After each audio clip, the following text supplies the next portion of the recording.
بسم اللہ الرحمن الرحیم۔ اس ویڈیو میں ہم آپ کو دکھانے جا رہے ہیں کہ کوے کے مسئلے کو لے کر بریلوی حضرات علماء دیوبند پر اور دیوبندی حضرات پر جو طرح طرح کے کیچڑ اچھالتے ہیں اس کی حقیقت کیا ہے۔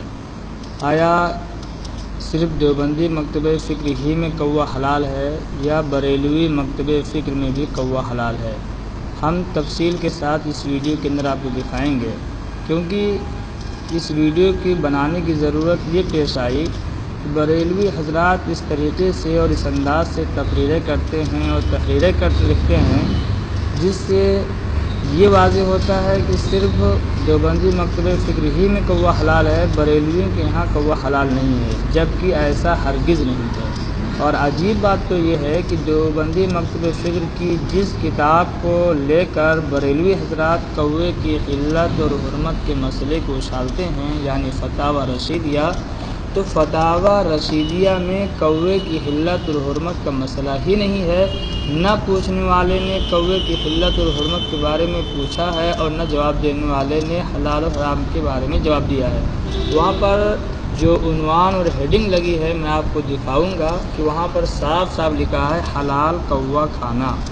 کوے حلال ہے یا حرام ہے یہ نہیں، حلال کوا کھانا، اس کے بارے میں جو ہے سوال اور جواب آیا ہے۔ سب سے پہلے ہم آپ کو یہ دکھائیں گے کہ دیوبندی مکتبہ فکر میں کون سا کوا حلال ہے اور آیا وہی کوا بریلوی مکتبہ فکر میں حلال ہے یا نہیں۔ تو سب سے پہلے ہم آپ کو کتب الارشاد حضرت مولانا مفتی رشید احمد گنگوہی رحمۃ اللہ علیہ کی سوانح حیات تذکرۃ الرشید سے حضرت گنگوہی رحمۃ اللہ علیہ کا ایک فتویٰ دکھاتا ہوں کہ جس میں انہوں نے کس کوے کو حلال لکھا ہے۔ یہ ملاحظہ فرمائیے، تذکرۃ الرشید، یہ تذکرۃ الرشید کا ٹائٹل ہے، اس کے صفحہ نمبر 178 پر 178 یہاں پر دیکھیں سوال کرنے والے نے سوال کیا ہے کہ شرع کا کیا حکم ہے، کوا دیسی جو عموماً بستیوں میں پایا جاتا ہے حلال ہے یا حرام؟ فقہا نے بعض اقسام کوے کو حلال لکھا ہے اور بعض کو حرام۔ اب یہ دریافت کرنا منظور ہے کہ یہ کوا قسم حرام میں ہے یا حلال میں۔ بینوا توجروا، دیکھیے یہاں پر پوچھنے والے نے بڑی وضاحت کے ساتھ پوچھا ہے کہ کوا دیسی جو عموماً بستیوں میں پایا جاتا ہے یہ حلال ہے یا حرام؟ اس کا جواب حضرت گنگوہی رحمۃ اللہ علیہ نے دیا ہے کہ کتب فقہ میں تعیین اقسام غراب میں الفاظ مختلف ہیں، مگر جب یہ فیصلہ خود کتب فقہ میں مذکور ہے کہ مدار اس کی خوراک پر ہے، بس یہ کوا جو ان بستیوں میں پایا جاتا ہے اگر یہ عق نہ ہو تو بھی اس کی حلت میں شبہ نہیں ہے، اس لیے کہ جب وہ بھی خلط کرتا ہے اور نجاست و غلہ و دانہ سب کچھ کھاتا ہے تو اس کی حلت بھی مثل عقاق کے معلوم ہوگی، خواہ اس کو عقاق کہا جاوے یا نہ کہا جاوے فقط۔ واللہ تعالی عالم۔ بندہ رشید احمد گنگوہی عفو عنہ۔ دیکھیے اس عبارت میں بڑی وضاحت کے ساتھ یہ بات بیان کی گئی ہے کہ کتب فقہ میں کوے کی حلت اور حرمت کا مدار اس کی خوراک پر ہے، یعنی جو کوا صرف دانہ کھاتا ہے وہ حلال ہے اور جو کوا صرف غلاظت اور نجاست کھاتا ہے وہ حرام ہے، اور جو کوا خلط کرتا ہے یعنی نجاست اور دانہ دونوں کھاتا ہے تو کتب فقہ میں اس کوے کو حلال لکھا گیا ہے۔ تو فرماتے ہیں کہ دیسی کوا جو ان بستیوں میں پایا جاتا ہے یہ بھی خلط کرتا ہے، اگر یہ عقاق نہ ہو، عقاق جیسی آواز نہ نکالتا ہو، اس کا عقاق نام نہ ہو، تو بھی حلت کا مدار اس کے اندر پایا جا رہا ہے، کیونکہ حلت کا مدار خوراک ہے اور یہ کوا بھی خلط کرتا ہے، لہذا یہ کوا بھی حلال ہوا۔ اب آئیے ہم آپ کو دکھاتے ہیں کہ یہ کوا جو خلط کرتا ہے، نجاست اور غلہ دونوں کھاتا ہے، اس کو مولانا احمد رضا خان بریلوی نے بھی حلال ہی لکھا ہے۔ ہم آپ کو فتاوی رضویہ دکھاتے ہیں۔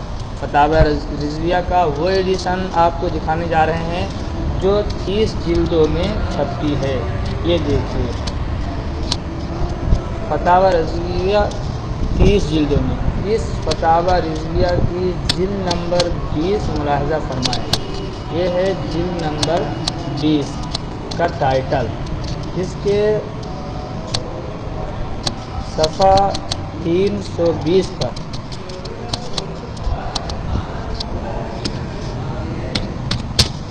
صفحہ 319 پر یہ دیکھیے صفحہ 319، اس میں ایک مسئلہ ہے، مسئلہ نمبر 55۔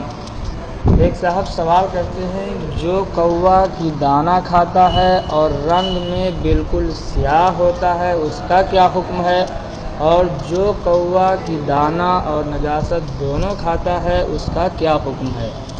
الجواب، دانہ خور کوا کہ صرف دانہ کھاتا اور نجاست کے پاس نہیں جاتا، جسے غراب زرع یعنی کھیتی کا کوا کہتے ہیں، چھوٹا سا سیاہ رنگ ہوتا ہے اور چونچ اور پنجے غالباً سرخ، وہ بالاتفاق جائز ہے۔ اور مردار خار کوا جسے غراب ابقع بھی کہتے ہیں کہ اس کے رنگ میں سفیدی بھی سیاہی کے ساتھ ہوتی ہے، بالاتفاق ناجائز ہے۔ آگے صفحہ 320 پر لکھتے ہیں، اور اسی حکم میں پہاڑی کوا بھی داخل کہ بڑا اور ایک رنگ سیاہ ہوتا اور موسم گرما میں آتا ہے، اور خلط کرنے والا، غور کیجیے، اور خلط کرنے والا جسے عقاق کہتے ہیں کہ اس کے بولنے میں یہی آواز اق اق پیدا ہوتی ہے، اس میں اختلاف ہے، اور اصح حل مگر کراہت تنزیہی میں کلام نہیں۔ دیکھیے مولانا احمد رضا خان بریلوی نے بھی کوے کی 3 قسمیں ذکر کر دی ہیں کہ ایک کوا دانہ خار ہوتا ہے، ایک کوا نجاست خار ہوتا ہے، اور تیسرا کوا خلط کرنے والا۔ خلط کرنے والے کے بارے میں لکھ رہے ہیں کہ اس میں اختلاف ہے۔ خلط کرنے والا یعنی دانہ اور نجاست دونوں کھانے والا کوا، اس کے بارے میں انہوں نے لکھا کہ اس میں اختلاف ہے، اور اصح حل یعنی صحیح قول یہ ہے کہ یہ حل ہے یعنی حلال ہے۔ حرام اور حلال میں اختلاف ہے، مگر صحیح قول جس پر فتویٰ دیا جاتا ہے وہ یہ ہے کہ حلال ہے، مگر کراہت تنزیہی میں کلام نہیں، یعنی حلال ہے مگر مکروہ تنزیہی ہے۔ فی الحال ہمیں مکروہ تنزیہی سے بحث نہیں ہے، کیونکہ حقہ پینے کو بھی مولوی احمد رضا خان نے مکروہ تنزیہی قرار دیا ہے، لیکن وہ خود حقہ پیتے تھے، یہ بات آپ سب کو معلوم ہے۔ ہم کو یہ دکھانا تھا کہ جو کوا خلط کرتا ہے یعنی دانہ اور نجاست دونوں کھاتا ہے، جس کو حضرت گنگوہی رحمۃ اللہ علیہ نے حلال لکھا ہے، اسی کوے کے بارے میں مولوی احمد رضا صاحب بھی یہی لکھ رہے ہیں کہ صحیح قول کے مطابق یہ حلال ہے۔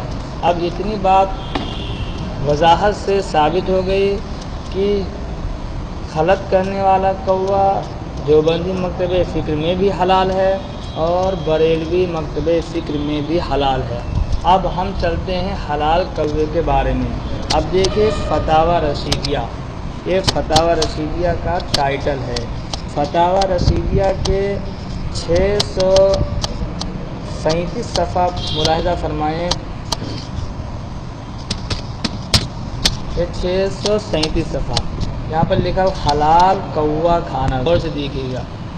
اب سوال پڑھیے، جس جگہ ذاغ معروفہ کو اکثر حرام جانتے ہوں اور کھانے والے کو برا کہتے ہوں، تو ایسی جگہ اس کوا کھانے والے کو کچھ ثواب ہوگا یا نہ ثواب ہوگا نہ عذاب؟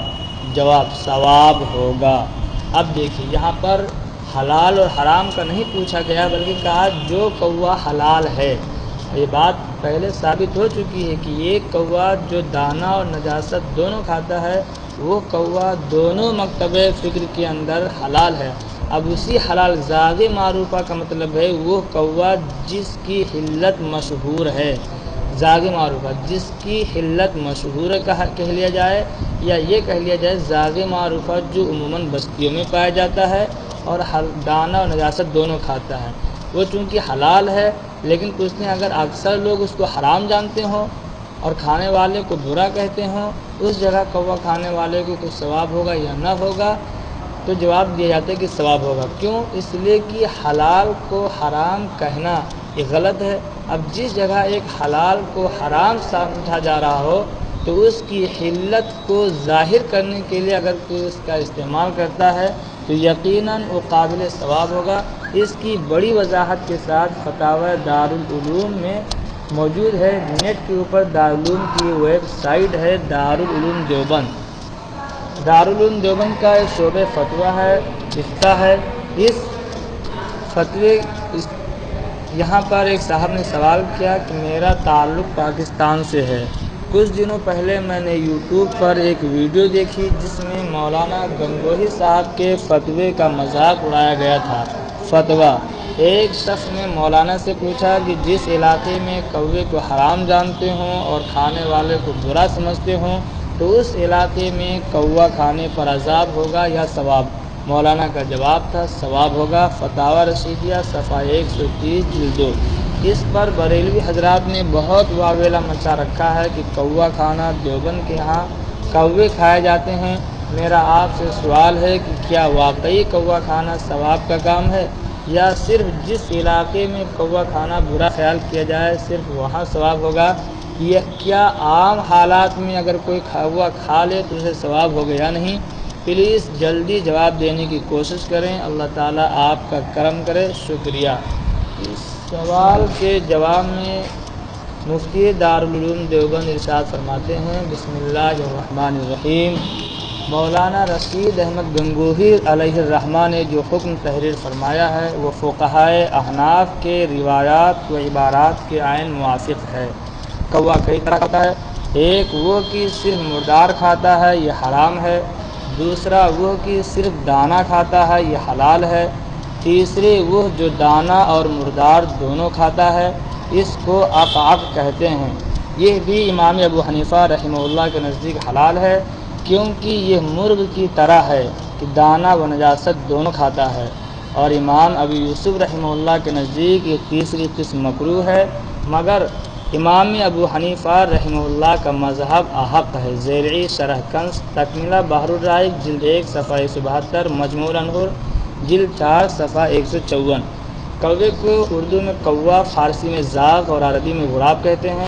چنانچہ فتاوی عالمگیری میں ہے والغراب الذی یاکل الحب والزرع ونحوها حلال بالاجماع كذلك في البدائع۔ عن ابی یوسف رحمہ اللہ تعالی قال سألت ابا حنیفة رحمہ اللہ عن العقق فقال لا بأس به فقلت انه ياكل النجاسات فقال انه يخلط النجاسة بشيء آخر ثم ياكل فكان الاصل عنده اما يخلط كالدجاجة۔ اسی طرح قاضی خاں میں ہے اور مبسوط میں ہے کہ جو کوا صرف دانہ کھاتا ہے وہ مباح اور طیب ہے، اور جو کوا دانہ کے ساتھ مردار بھی کھاتا ہے وہ امام ابو یوسف رحمہ اللہ کے نزدیک مکروہ ہے، اور امام اعظم ابو حنیفہ رحمہ اللہ کے نزدیک اس کا کھانا جائز و حلال ہے، اور یہی بات زیادہ صحیح ہے مرغ پر قیاس کرتے ہوئے۔ فتاوی عالمگیری صفحہ 290 جلد نمبر 5۔ مذکورہ عبارات اور کتب فقہ کی دیگر عبارات سے ثابت ہوتا ہے کہ جو کوا دانہ اور مردار دونوں کھاتا ہے اس کا کھانا امام اعظم ابو حنیفہ رحمہ اللہ کے نزدیک جائز ہے۔ بس معلوم ہوا کہ مولانا رشید احمد گنگوہی رحمہ اللہ کا کوے کھانے کے جواز کا فتویٰ فقہائے احناف کے عین موافق ہے، اور اصولاً یہ بات ثابت ہے کہ کسی حلال چیز کو حرام سمجھنا سخت گناہ ہے، لہذا جس جگہ لوگ کوے کو حرام جانتے ہوں اور کھانے والے کو برا سمجھتے ہوں وہاں حکم شرعی کو واضح کرنے کی نیت سے کوئی شخص حلال کوا کھائے گا تو وہ مستحق ثواب ہوگا، اس لیے نہیں کہ کوا کھانا فی نفسی مستوجب ثواب چیز ہے، بلکہ اس موقع پر اظہار حکم اور احقاق حق کی نیت کی وجہ سے مستوجب ثواب ہوگا۔ واللہ تعالی عالم۔ دارالافتاء دارالعلوم دیوبند۔ دیکھیے اس فتوے کے اندر اس بات کی بڑی وضاحت کے ساتھ تصریح کی گئی ہے کہ جس کوے کو حلال کہا گیا ہے، چاہے وہ دیوبندی مکتب فکر میں ہو یا بریلوی مکتب فکر میں ہو، اس حلال کوے کو اگر کوئی حرام سمجھتا ہے تو وہاں پر حکم شرعی کو واضح کرنے کی نیت سے اگر کوئی اس کا استعمال کرتا ہے تو اس کو اس لیے ثواب ملے گا کہ وہ ایک شرعی حکم کو ظاہر کر رہا ہے، اس بنا پر نہیں کہ کوا کھانا کوئی ثواب کی چیز ہے، کیونکہ بہت سی چیزیں ایسی ہیں جو شریعت میں حلال ہیں لیکن ان کے کھانے کے اوپر کوئی ثواب مرتب نہیں ہوتا ہے۔ بس حضرت کے فتوے کا خلاصہ یہی نکلا کہ ثواب کسی اور چیز کی وجہ سے ہے۔ اب یہاں تک اس بات کی بڑی وضاحت ہو گئی کہ جس کوے کو علماء دیوبند کی کتابوں میں جائز یا حلال لکھا گیا ہے وہ کوا علماء بریلوی کے یہاں بھی حلال ہے۔ واللہ اعلم بالصواب۔